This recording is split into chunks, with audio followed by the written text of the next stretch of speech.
Bonjour à tous et bienvenue pour ce nouveau live de révision du code de la route sur notre page Supercode par DigiSchool. Je suis avec Alexandra, notre monitrice d'auto-école, et nous allons donc aujourd'hui voir. Bonjour, donc je suis Alexandra. Nous allons voir les nouvelles vérifications du permis de conduire. Sachez qu'en janvier 2018, donc c'est tout récent, de nouvelles questions sont apparues pour pour le permis de conduire. Ces nouvelles questions portent sur le thème des premiers secours. Donc du coup, nous allons voir ces 35 questions et nous allons commencer avec la première question. Alors, quel comportement adopter en présence d'une victime qui ne répond pas et ne réagit pas mais respire? Donc réponse A, la déplacer pour la mettre en sécurité. Réponse B, la placer en PLS ou sur le côté. Réponse C, alerter les secours. Ou réponse D, surveiller sa respiration. N'hésitez pas à commenter la bonne réponse directement sur Facebook et sur YouTube. On nominera les prénoms de ceux qui ont bien répondu. Et du coup, la bonne réponse était la réponse. Alors, il y en a trois bonnes réponses. La B, donc la placer en PLS. Donc la PLS, je répète, c'est la position latérale de sécurité. Réponse C, alerter les secours. Et enfin, la réponse D, surveiller sa respiration. Donc très important de faire ces trois choses lorsque vous arrivez sur les lieux d'un accident et que vous voyez que la victime ne réagit pas mais respire. Ensuite, nous enchaînons avec la deuxième question. À partir de quel âge peut-on suivre une formation au premier secours? Donc réponse A, 10 ans, réponse B, 12 ans, réponse C, 16 ans ou réponse D, 18 ans.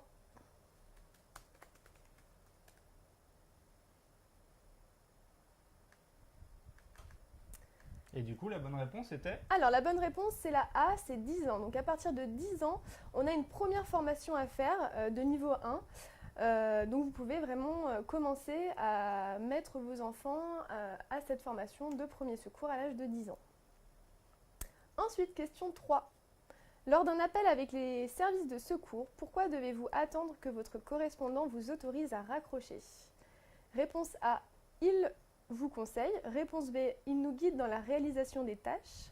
Réponse C, pour être assuré. Ou réponse D, pour ne pas être seul face à la situation.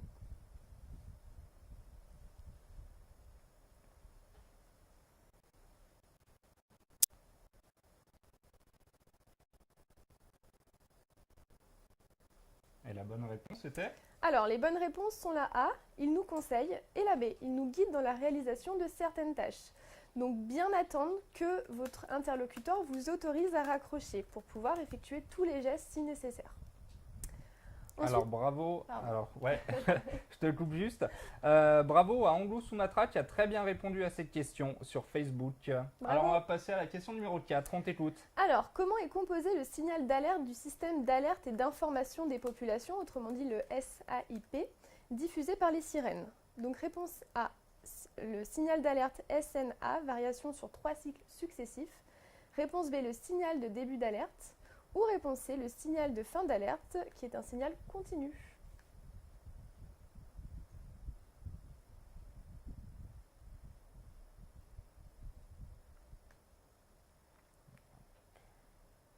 Et la bonne réponse était. Alors, les bonnes réponses sont la A et la C. Donc la A avec le signal d'alerte, donc lui c'est le signal qui vous indique qu'il y a un danger imminent, un événement important qui va se produire. Donc lui, il est composé d'une variation sur 3 cycles successifs. Les cycles durent 1 minute 40 pour être vraiment exact. Et enfin, donc la réponse C, le signal de fin d'alerte, qui lui est un signal continu sur 30 secondes. Donc il y a ces deux réponses pour le SAIP. Alors bravo à Elodie. Qui a bien répondu sur YouTube. Bravo. Et n'hésitez pas, il y a souvent des petits pièges où en fait on a deux réponses possibles, comme pour la question de Claude traditionnelle. On passe à la cinquième. Allez, c'est parti. Qu'est-ce qu'un arrêt cardiaque? Donc réponse A, le cœur ne fonctionne plus. Réponse B, le fonctionnement anarchique du cœur. Ou réponse C, le cœur bat très lentement.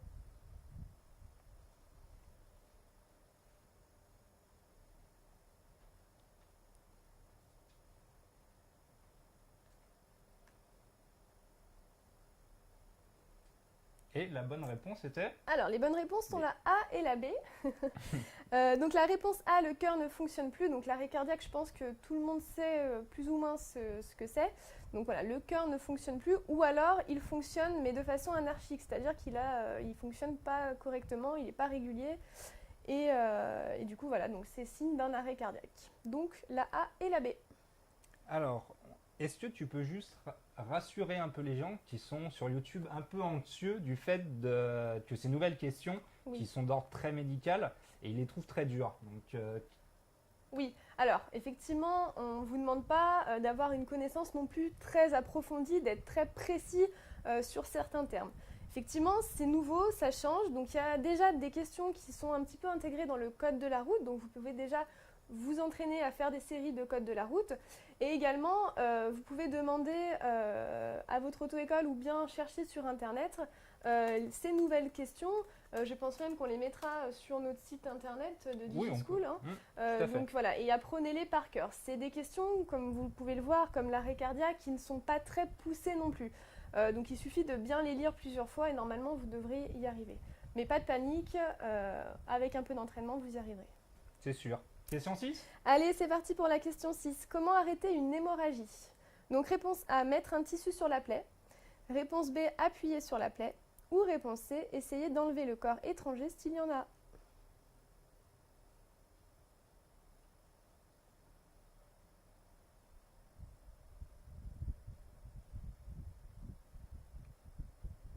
Alors, je suppose qu'il y a 2 bonnes réponses. Effectivement, il y a 2 bonnes réponses. Donc la réponse A, mettre un tissu sur la plaie. Et la réponse B, appuyer sur la plaie. Donc je rappelle que l'hémorragie, c'est un écoulement très important de sang qui ne s'arrête pas. Et donc du coup, il faut absolument le stopper pour éviter que la personne, que la victime fasse un malaise ou bien commence à paniquer. Donc les bonnes réponses sont la A et la B. On a beaucoup de bonnes réponses sur Facebook. Donc bravo à tous ceux qui ont répondu A et B. Et sur YouTube, c'est un peu... Ah si, il y a quand même des bonnes réponses. Bravo à tous. Bravo, c'est très bien. 7e question, on t'écoute. Allez, quelles sont les 3 informations à transmettre au service de secours? Donc réponse A, le numéro de téléphone. Réponse B, la localisation. Réponse C, le problème. Réponse D, le nombre de personnes sur place.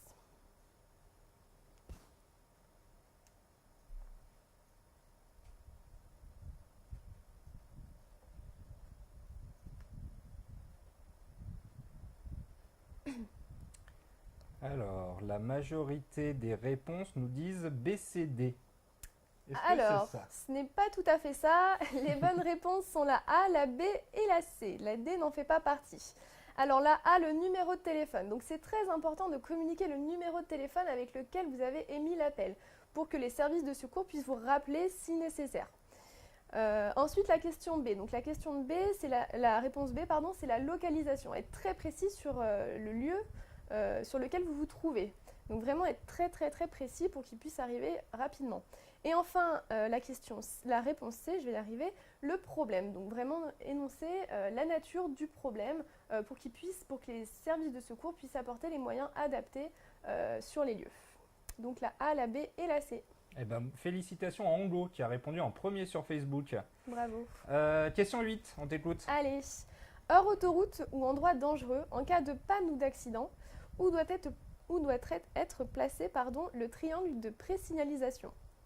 Donc réponse A à 15 mètres, réponse B à 30 mètres ou réponse C à 50 mètres.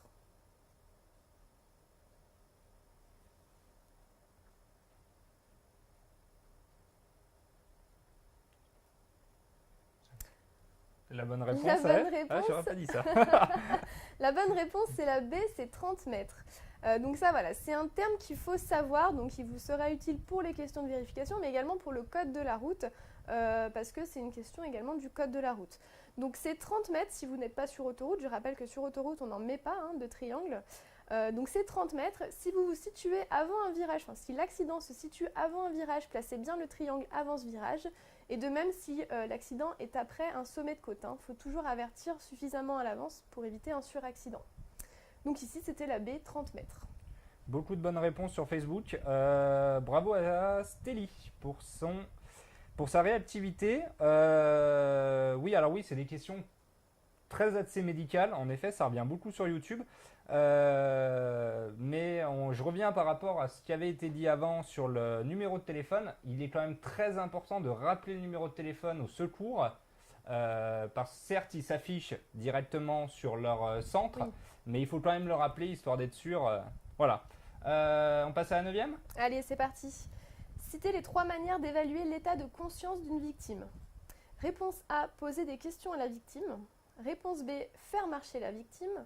Réponse C, secouer la victime. Ou réponse D, lui demander de faire des gestes simples.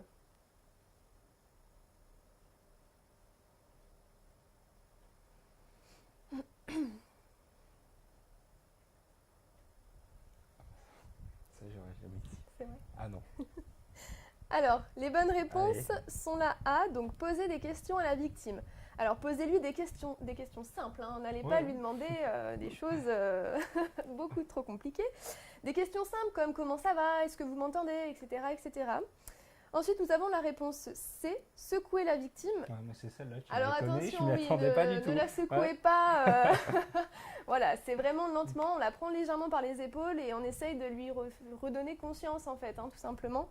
Et enfin, la réponse D, lui demander de faire des gestes simples. Alors, par exemple, et c'est l'exemple le plus fréquent, on lui donne la main et on lui demande de nous serrer la main, en fait, de nous compresser la main si jamais pour voir si elle est consciente.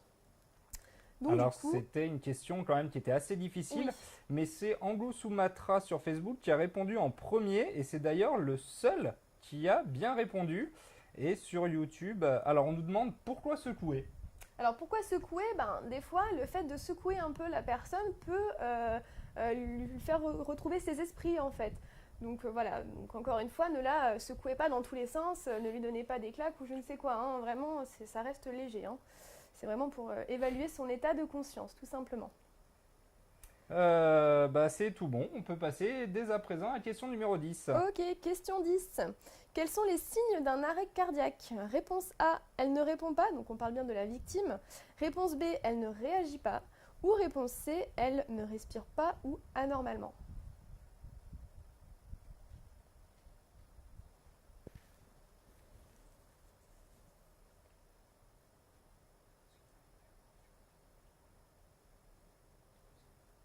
Ouais, donc encore une fois, une question très médicale pour le coup. Du coup, on t'écoute pour la réponse. Alors, donc pour la réponse, il y a elle ne répond pas, hein. Elle n'est pas consciente, donc elle peut pas nous répondre. Elle ne réagit pas. Et voilà, elle ne répond pas et elle ne réagit pas, hein. Ce sont la A et la B, les bonnes réponses. On a eu un commentaire de Joe Bartim sur Facebook qui nous dit d'éviter de secouer les nourrissons. Oui, on évite de secouer Effectivement, les oui. nourrissons. C'est une très bonne remarque. Oui, non, mais c'est clair. Alors, qui a bien répondu sur YouTube? Sur YouTube, on a une bonne réponse de Monsieur Blackos 1. Et j'arrive plus à suivre. Ah si, Just Beauty. C'est bien, vous êtes nombreux, c'est cool. C'est très bien, continuez. On passe à la question 11. Allez, c'est parti, la question 11. Quel est l'objectif du signal d'alerte et d'information des populations? Donc je rappelle le signal SAIP. Réponse A, avertir la population d'un événement. Réponse B, avertir la population d'un danger. Ou réponse C, avertir la population d'une nouvelle mesure prise par la mairie.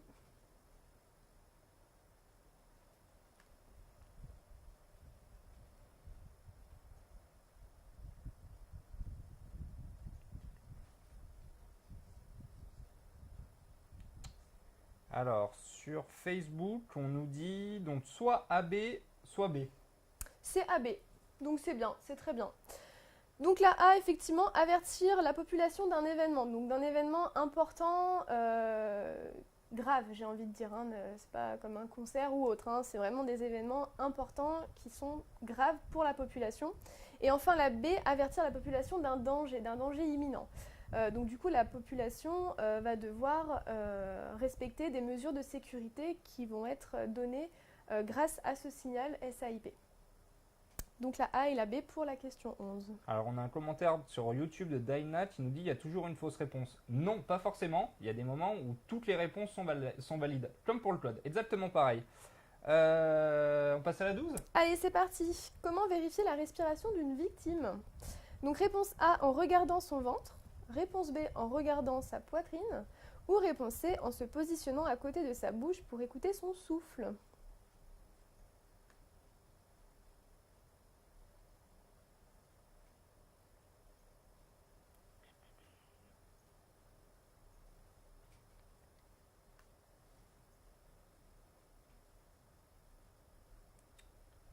Alors, sur YouTube, on nous dit. Alors, il y a un peu de tout. Il y a un peu de tout, mais on nous dit surtout la B et la C. Alors, il y a la B, ça c'est sûr, en regardant la poitrine, en regardant également le ventre. Alors là, j'ai envie de dire, sur cette question, les trois réponses pourraient être justes. Parce que bon, déjà, il faut regarder son ventre et sa poitrine, hein. Si le ventre et la poitrine se soulèvent, c'est que la victime respire. Mais également, pour ce qui est du souffle, alors pas forcément écouter le souffle, mais par exemple positionner un doigt sous le nez de la victime pour voir si à l'expiration, il y a de l'air qui sort. Voilà, donc ce sont vraiment les trois éléments de réponse, regarder son ventre, sa poitrine et surveiller son souffle à l'expiration. Voilà. Donc là, les trois réponses pourraient convenir, hein. Alors, il y a Pauline qui nous dit sur YouTube que de toute façon, vous apprenez les trois lors du PCS1. D'accord. Oui, donc merci Pauline pour ces précisions. Effectivement, tout va bien. Allez, question 13. C'est parti. Quelles sont les conditions pour réaliser le dégagement d'urgence d'une victime en présence d'un danger réel, immédiat et non contrôlable? Réponse A. Dans tous les cas, nous devons agir si on est prêt. Réponse B. Être sûr de pouvoir réaliser l'action. Réponse C. Il ne doit avoir aucun obstacle. Et réponse D. La victime doit être facile à atteindre.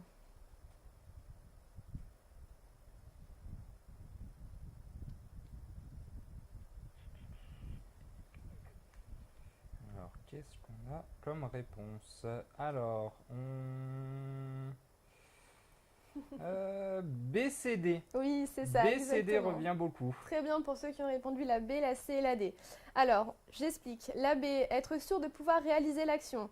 C'est-à-dire, si vous pesez 50 kg et que la personne qui a eu un accident en pèse 160, on est d'accord que ça va être dur d'effectuer le dégagement, hein. Du coup, on va peut-être pas le faire tout seul, du moins. Non.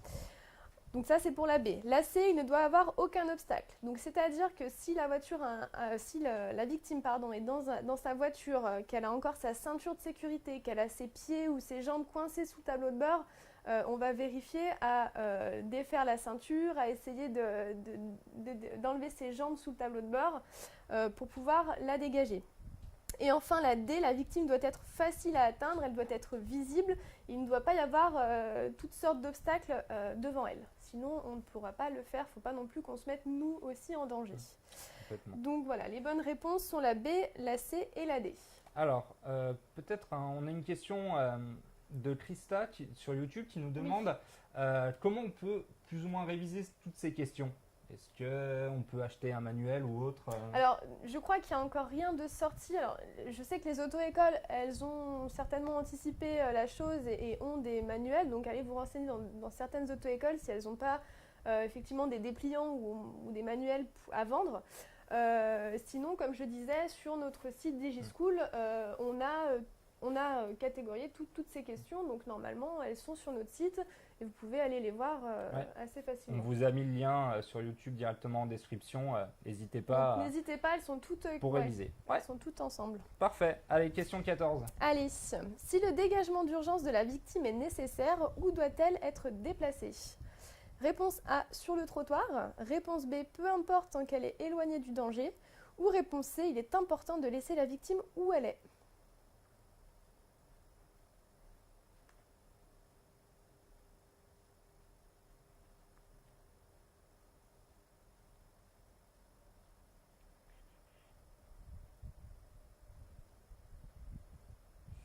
Alors, ça y est, ça s'anime sur YouTube. Ça répond.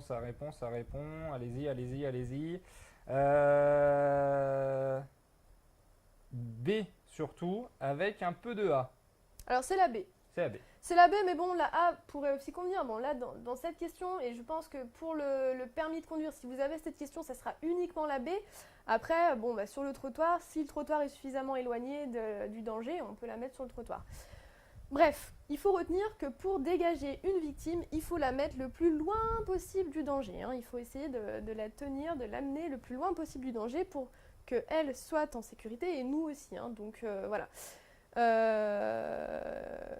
Voilà, tout simplement sur cette question. Rien d'autre à ajouter. On passe à la question 15 ? Allez. Quel comportement doit-on adopter en présence d'une victime en arrêt cardiaque ? Réponse A, alerter. Réponse B, l'amener à l'hôpital. Réponse C, masser. Ou réponse D, défibriller.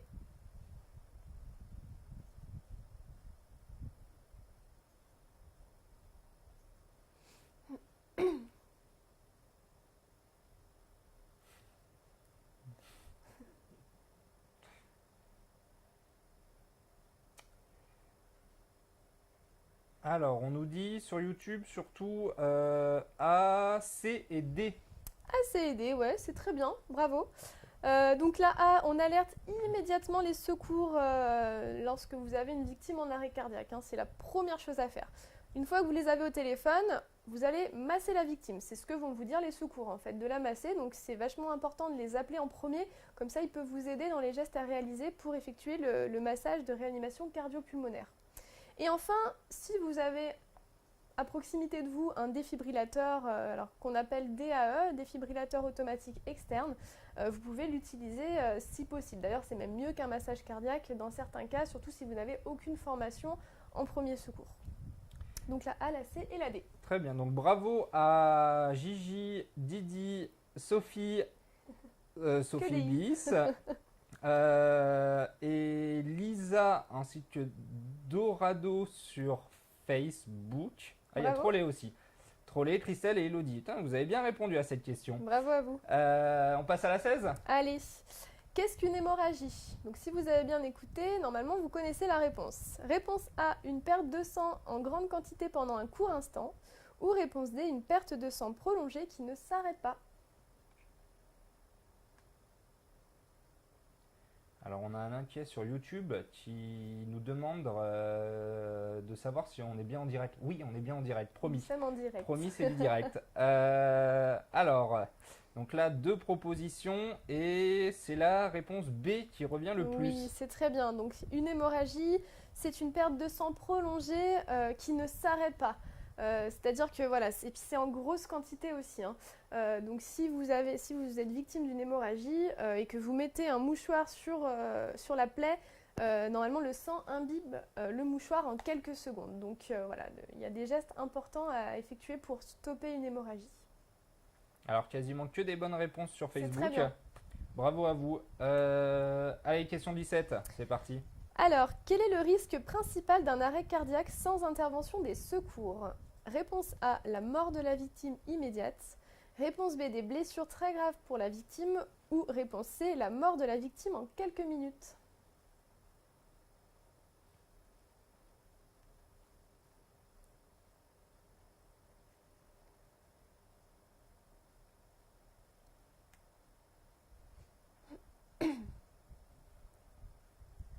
Alors, sur YouTube, ce qui revient le plus, c'est A et C. D'accord, donc c'est la C. La mort ne vient pas immédiatement. C'est-à-dire qu'on peut sauver une victime qui est en arrêt cardiaque grâce, comme on le disait tout à l'heure, au massage cardio-pulmonaire, au défibrillateur, etc., etc.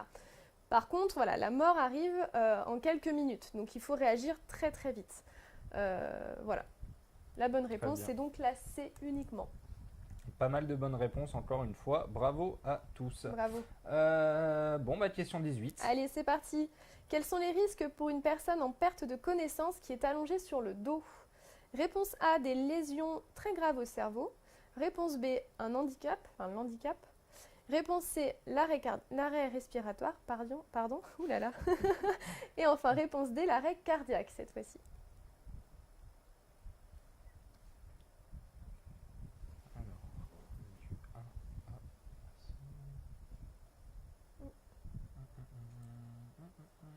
Pas de bonne réponse.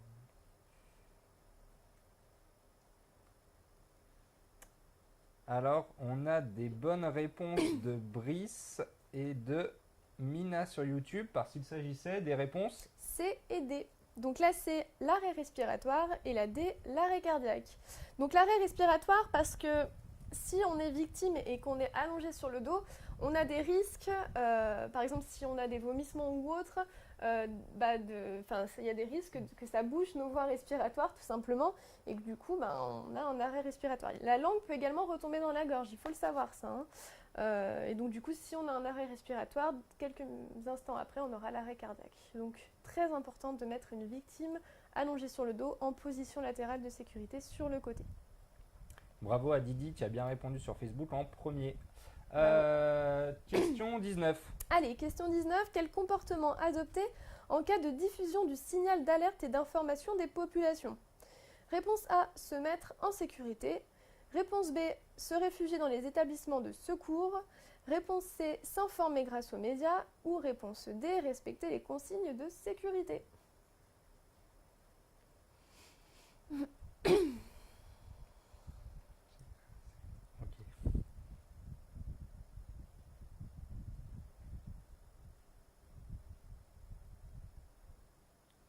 Pas mal de bonnes réponses sur YouTube. Donc du coup, Alors les bonnes réponses sont la A, se mettre en sécurité. La C, s'informer grâce aux médias. Et la D, respecter les consignes de sécurité. Donc se mettre en sécurité, donc soit rester chez vous, hein, si c'est ce qu'on vous dit. Surtout ne sortez pas dans la rue. Si vous avez des enfants à l'école, n'allez pas les chercher à l'école. Vous devez être exposé le moins possible à l'air ambiant. Il ne faut pas être dans la rue, quoi, en fait. Donc mettez-vous bien en sécurité. Restez informés grâce aux médias. Il y a certaines chaînes d'information qui vous permettent d'être informés. Et enfin, respectez les consignes de sécurité s'il y en a au cours du signal. Donc la A, la C et la D pour cette question 19. parfait. Alors bravo à Azine Kokiak et Magali Saunier qui ont trouvé les bonnes réponses en premier sur YouTube. Bravo à eux. Bravo. Question 20. Allez, comment et pourquoi protéger une zone de danger en cas d'accident de la route? Réponse A, délimiter la zone pour protéger les victimes. Réponse B, délimiter la zone pour éviter un deuxième accident. Ou réponse C, faire barrage pour que les autres usagers ne viennent pas sur la zone.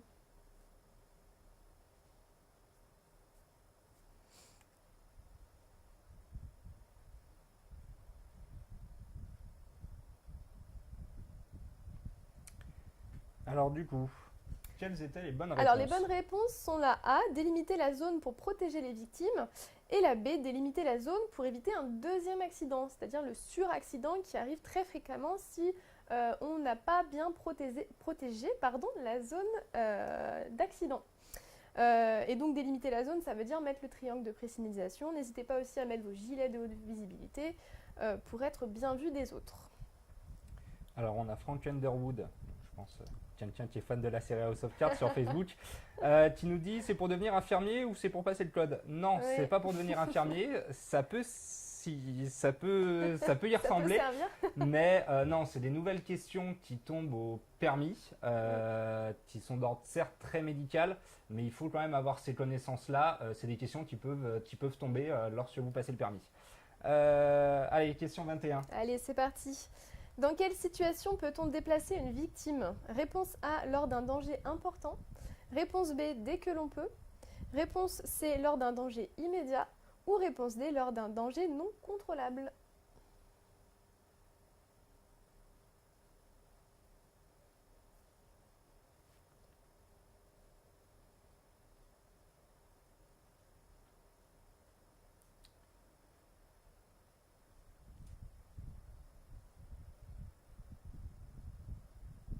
Allez, on t'écoute pour les réponses. Alors, les bonnes réponses sont la A, lors d'un danger important. Un danger grave, important, là oui, vous devez faire le dégagement d'urgence, donc vous devez déplacer la victime. Ensuite, nous avons la réponse C également, lors d'un danger immédiat. Et enfin, la réponse D, lors d'un danger non contrôlable. Si vous n'êtes pas dans ces trois cas de danger, vous ne devez pas toucher la victime, hein. Je rappelle qu'il faut vraiment que ça soit grave, important pour pouvoir la déplacer, hein, la victime. Car des fois, la déplacer peut être aussi dangereux pour elle, hein, si vous touchez un membre pas forcément pas forcément blessé, il peut le devenir. Donc voilà, c'est vraiment lors de ces 3 cas importants, immédiats et non contrôlables que l'on peut déplacer une victime. Très bien, pas mal de bonnes réponses sur les bien. réseaux. Bravo. N'hésitez pas si vous avez des questions à les poser en commentaire. On essaiera d'y répondre sans problème. D'ailleurs, on en a une. Non contrôlable, ça entend quoi? Alors, quand tu disais danger lors non contrôlable. d'un danger non contrôlable. Oui, alors les dangers non contrôlables, c'est-à-dire que c'est des choses qu'on ne peut pas prévoir. Comment dire, si vous avez un carambolage devant vous, plusieurs voitures, c'est quelque chose que vous ne contrôlez pas. C'est pas un danger que vous pouvez prévoir et que du coup, il faut absolument déplacer la victime. Très bien. J'espère que Merci à toi. clair. Oui, c'est parfait. Question 22.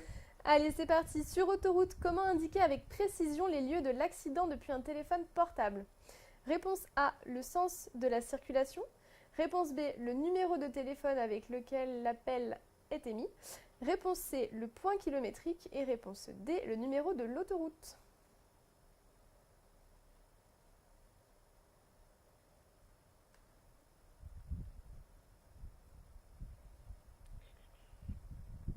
Alors, sur Facebook, on nous dit surtout A, C et D. Alors, est-ce que c'est ça? C'est effectivement les 3 Bravo. bonnes réponses. Très bien.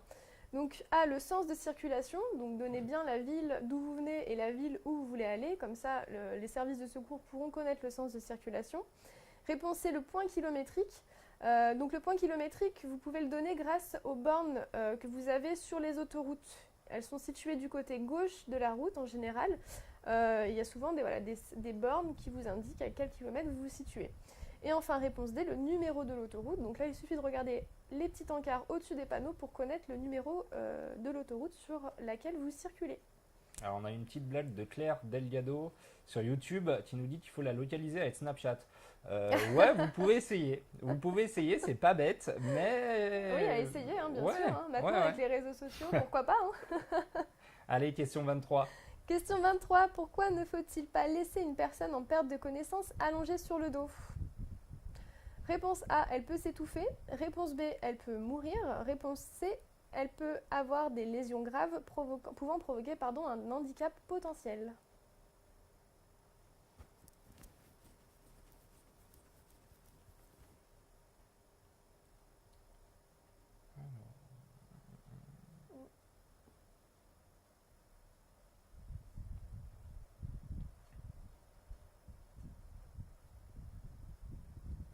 Je laissais un temps pour essayer de voir si quelqu'un allait bien répondre sur YouTube et toujours pas.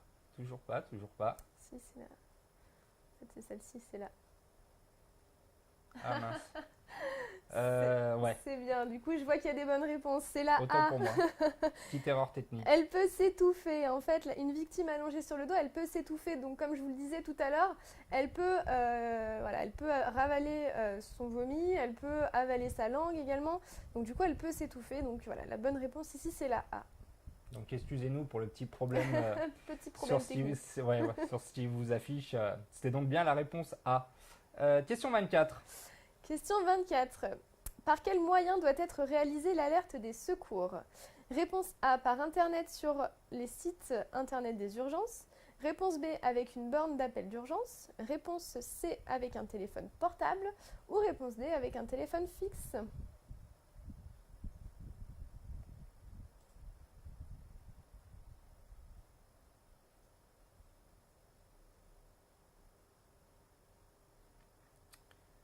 Alors là, cette fois, je regarde sur Facebook comment les gens répondent. Alors, on a beaucoup de B et de C.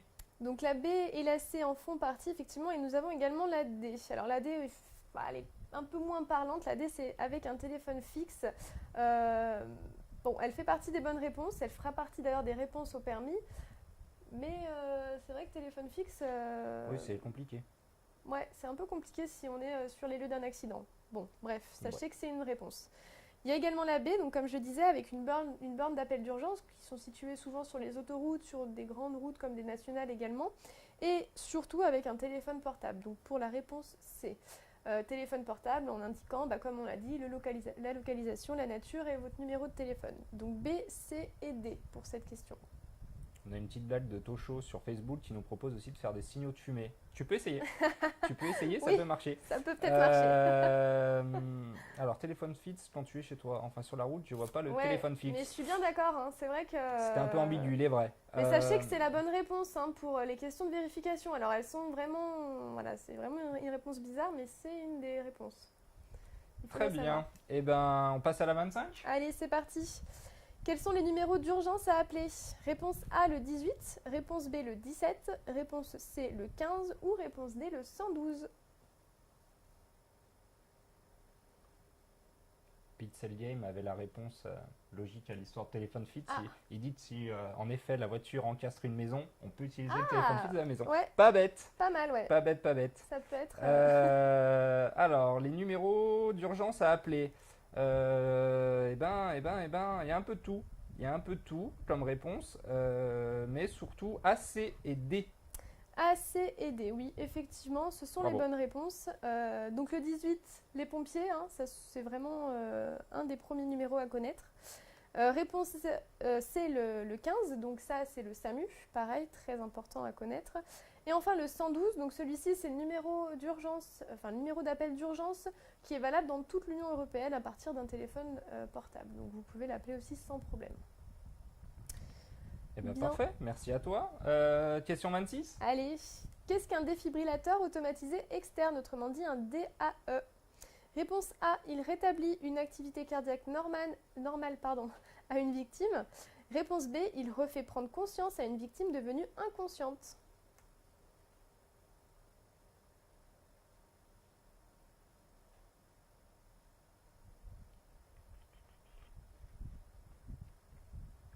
Alors, beaucoup de réponses A sur YouTube. Est-ce que c'est ça? C'est effectivement la réponse A, bravo. Il rétablit une activité cardiaque normale à une victime. Donc je rappelle, les signes de l'arrêt cardiaque, c'est que le cœur ne fonctionne plus du tout ou qu'il fonctionne de façon anarchique. Donc du coup, si vous êtes dans ce cas-là, il faut effectivement utiliser un DAE qui pourra refaire prendre une activité cardiaque normale à la victime. Quasiment que des bonnes réponses sur Facebook. Très bien.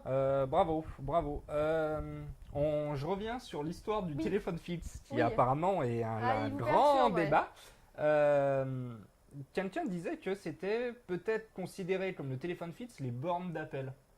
Alors non, borne d'appel Non, c'est pas un d'urgence, téléphone c'est... fixe. Ouais, étant donné que c'est une réponse aussi à part entière, ce n'est pas un téléphone fixe. Hein. Un téléphone fixe, c'est effectivement ce que vous avez chez vous, le téléphone que vous avez chez vous, dans votre maison.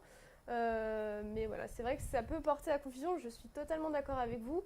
Voilà, mais sachez que c'est une bonne réponse et que voilà. C'est le débat du soir. Ouais, ça va être le débat. Bravo à Pixel Game qui a bien répondu en premier sur YouTube. Bravo. Question 27, on t'écoute. Quels sont les risques pour une personne victime d'une hémorragie? Réponse A, une détresse circulatoire. Réponse B, un arrêt cardiaque. Ou réponse C, des blessures graves.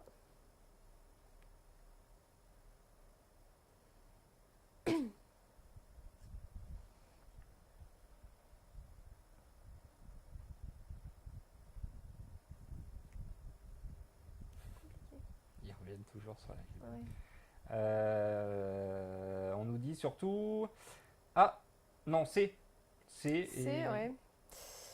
Alors, c'est un gros dilemme, ouais. Donc là, les bonnes réponses, théoriquement, c'est la A et la B. Nous n'avons pas la C. Ceci dit, en y réfléchissant un peu mieux, la C pourrait convenir, parce que si on Ouais. a une hémorragie quelque part, c'est que forcément nous avons une blessure grave. Bon, et ben, je pense qu'on va prendre les trois réponses du coup. Oui. Donc la A, une détresse circulatoire, ce qu'on pourrait aussi appeler par exemple les états de choc en fait. Dès que vous êtes en état de choc, vous êtes en détresse et du coup voilà. Réponse B, un arrêt cardiaque. Oui, ça peut amener à un arrêt cardiaque, une grosse hémorragie. Encore une fois, si vous perdez beaucoup de sang, le cœur n'aura plus assez de sang et du coup il peut s'arrêter. Et effectivement, blessure grave, oui, en fait par définition une hémorragie c'est que forcément on a une grosse blessure. Donc voilà, les trois réponses sont bonnes pour moi. Alors, on a une question de Soussou qui demande qu'est-ce qu'une hémorragie interne? Simplement, une hémorragie interne, c'est quand tu as du sang qui se diffuse dans ton corps, Voilà, mais à l'intérieur, et non avec une plaie ouverte. on ne voit pas à l'extérieur en fait. Voilà, exactement. Question 28. Allez, question 28. En cas de panne ou d'accident, quel équipement de sécurité doit être porté avant de quitter le véhicule?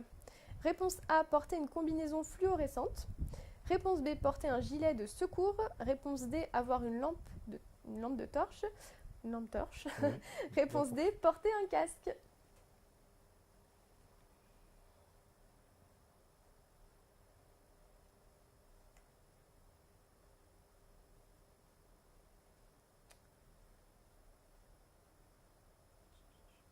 Question un peu plus facile, si je peux me permettre. Non. Effectivement, donc vous devriez avoir tout juste normalement. Sur Facebook, pour le moment, c'est le cas. Bon, c'est très bien. Allez-y, allez, donne-nous ta réponse. Donc la bonne réponse c'est la B, bien évidemment, porter un gilet de secours.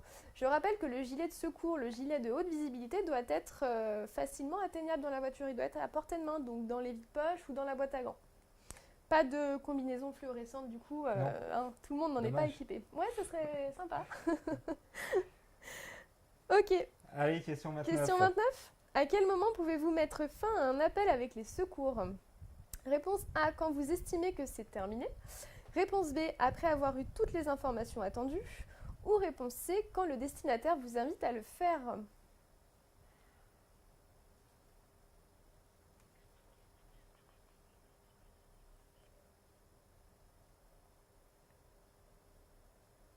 C'est bien sur YouTube, c'est bien, c'est bien, c'est bien, c'est bien, Si c'est vous bien. avez bien écouté, normalement, Ouais. vous devriez savoir répondre aussi.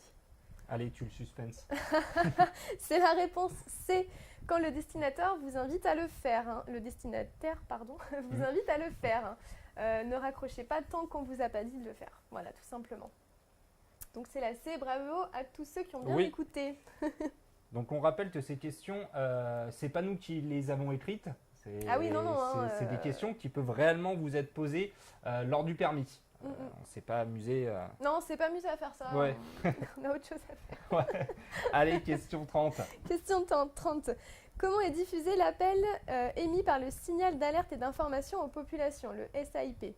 Réponse A, par l'application SAIP. Réponse B, par les sirènes. Réponse C, par les médias. Ou réponse D, par des appels lumineux.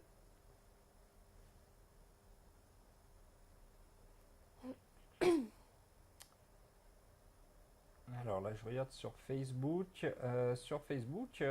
Pas mal de C, un peu de B aussi. Oui, c'est bien, très bien. Et il y a également la A. Donc bon, ça vous ne pouvez pas le savoir. Il y a une application SAIP qui existe. Bon, vous pouvez la télécharger hein, et du coup, dès qu'elle vous envoie une notification, c'est qu'il y a un signal SAIP qui se met en route et donc du coup qu'il faut suivre les indications. Vous avez donc également la B par des sirènes. Donc comme je le disais tout à l'heure, il y a deux codes distincts, le SNA, le signal national d'alerte et le signal de fin d'alerte. Et enfin, la réponse C par les médias. Hein. Donc c'est vrai que les médias, il y a des chaînes TV qui peuvent vous dire quoi faire et qui peuvent émettre ce signal. Surtout les chaînes d'information. Les chaînes d'information, ITélé, BFM, tout ça. France Télévisions, etc. Donc A, B et C. Donc j'ai Aïcha Rouge qui nous demande à quelle question on en est. La question 30, on va passer 30. à la 31 tout de suite. C'est parti. Qu'est-ce qu'une perte de connaissance? Réponse A, la victime ne répond pas. Réponse B, la victime ne réagit pas. Ou réponse C, la victime ne respire pas.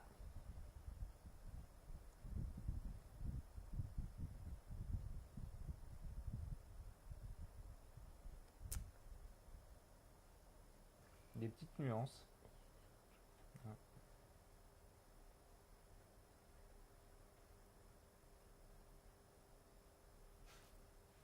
Alors, qu'est-ce qu'on a comme réponse? Alors, on a la réponse A et B surtout. Oui, effectivement, c'est ça. Alors, pas de panique, il y a peut-être une petite erreur technique. Je crois qu'on a fait une petite erreur technique sur la slide. Du coup, on va même pas la diffuser. On avait mis réponse C, mais non, c'est vraiment la réponse A et B. La A et la B. Hein. Une perte de connaissance, c'est une victime qui ne répond pas à vos questions simples que vous allez lui poser et une victime qui ne réagit pas non plus à vos questions, qui ne réagit pas. Attention, une victime qui ne respire pas, là, hein, c'est qu'elle est en arrêt cardiaque et que, bon, c'est autre chose. Hein. Donc là, les bonnes réponses sont bien la A et la B. Ok, la A et la B. Pas mal de bonnes réponses sur Facebook. Très bien. De Yasmine, The New Game, Tania, Joe Bartim, Boutique de Yumi et encore plein d'autres. Question 32. Ok. Pourquoi faut-il pratiquer immédiatement une réanimation cardio-pulmonaire sur une victime en arrêt cardiaque? Donc réponse A, des lésions au cerveau surviennent dès les premières minutes. Ou réponse B, la victime peut mourir.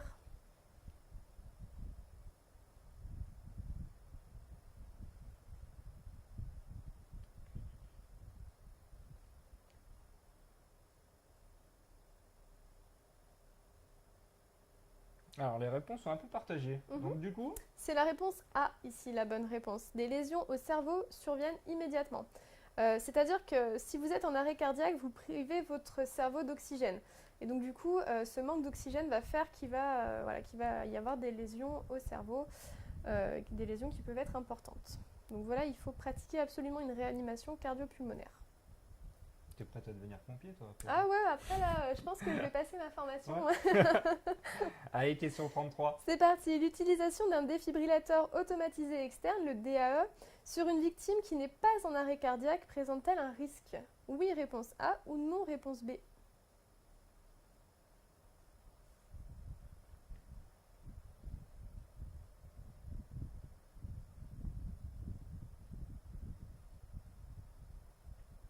Et du coup, la bonne réponse était? C'est la B, c'est non. Ça ne présente pas de risque. En fait, comme le nom l'indique, c'est un défibrillateur automatisé externe. Du fait qu'il soit automatique, il va détecter si la victime est en arrêt cardiaque ou non. Si ce n'est pas le cas, il ne va pas se mettre en route si vous n'êtes pas en arrêt cardiaque. Donc la bonne réponse, c'est la B, c'est non. Bravo.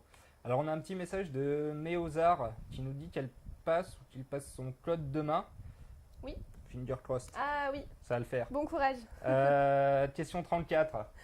Alors, pourquoi l'alerte auprès des services de secours doit être rapide et précise? Réponse A, pour que les secours arrivent rapidement. Ou réponse B, pour savoir ce qu'il faut faire sur la victime.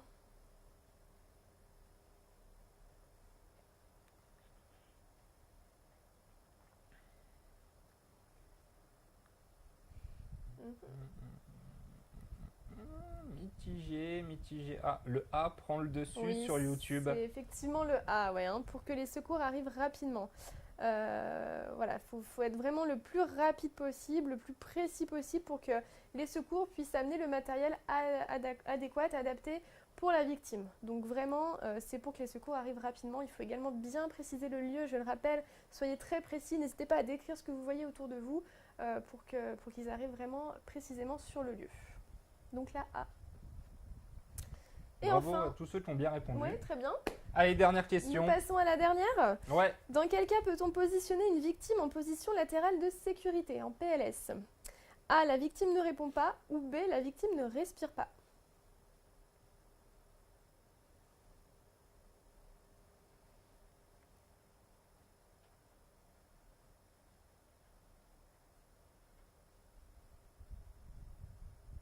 Allez, je me mouille, je dirais là. C'est effectivement là, bravo. C'est Donc bon, je suis si prêt. la victime ne répond pas, effectivement, on va placer une victime en PLS si elle ne répond pas. Si elle ne respire pas, ça sert à rien en fait. Elle est en arrêt cardiaque, donc il n'y aura pas de grand intérêt. Là, si elle ne répond pas, elle est inconsciente, c'est pour éviter qu'elle s'étouffe, comme je vous le disais. Voilà. Donc il faut bien la mettre sur le côté en position latérale de sécurité. Bien. Voilà, on arrive à la fin de ce live quiz. Bravo à tous d'avoir participé. Merci à tous. Merci. Ne stressez pas. Je sais que c'était un live qui était un peu particulier avec des questions un peu particulières. On ne vous demandera pas de devenir infirmier ou pompier pour avoir le permis, pas du tout. Mais c'est des notions qui sont aussi très importantes dans notre quotidien.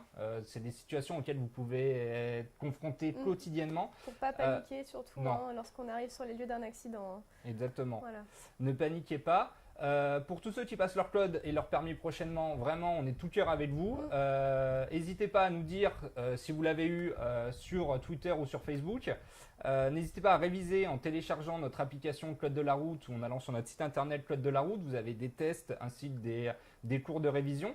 Merci à toi Alexandra pour tout ça. Aussi, et puis on vous souhaite une belle soirée avec DigiSchool et à bientôt. À très bientôt.